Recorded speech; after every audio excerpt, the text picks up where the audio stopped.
Eco sensitive ઝોનનો સુરતમાં વિરોધ. ગીર સોમનાથ, જૂનાગઢ અને અમરેલીના સુરતમાં વસતા ખેડૂત અગ્રણીઓ દ્વારા વરાછા ખાતે સરદાર પ્રતિમા નજીક પ્રતિક ધરણા યોજાયા. ઇકો સેન્સિટિવ ઝોનને કારણે ખેડૂતો પર ઘણી મુશ્કેલીઓ આવતા હોવાની વાત સામે આવી છે, જેને લઈને રાજ્યભરમાં તેમાં સમયાંતરે વિરોધ પણ જોવા મળી રહ્યો છે.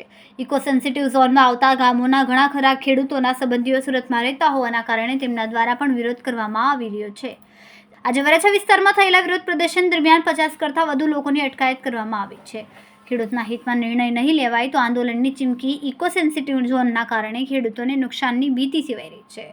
ઇકો સેન્સિટિવ ઝોનના કારણે ખેડૂતોને નુકસાનની ભીતિ સેવાઈ રહી છે. સરકાર દ્વારા ગીર સોમનાથ, જૂનાગઢ અને અમરેલીના 196 ગામડાઓમાં ઇકો સેન્સિટિવ ઝોન જાહેર કરાયો છે, જેનો ગામડાના ખેડૂતો દ્વારા વિરોધ કરવામાં આવી રહ્યો છે.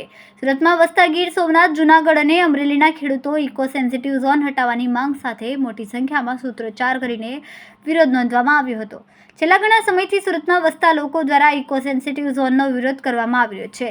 જો કે ઇકો સેન્સિટિવ ઝોન લાગુ કરી દેવામાં આવશે તો અનેક પ્રકારની મુશ્કેલી ખેડૂતો માટે ઊભી થશે તેવા આક્ષેપો કરવામાં આવી રહ્યા છે. કેમેરામેન સેનિલ વિરાણી સાથે વિશાલ શેઠા, માનવ પ્રભા ન્યૂઝ, સુરત. અમારા વિડિયોની નવી અપડેટ મેળવવા માટે સબસ્ક્રાઇબ કરો માનવ પ્રભા ન્યૂઝ ચેનલને. બેલ આઇકન ક્લિક કરો લેટેસ્ટ વિડિયો સૌથી પહેલા મેળવવા માટે.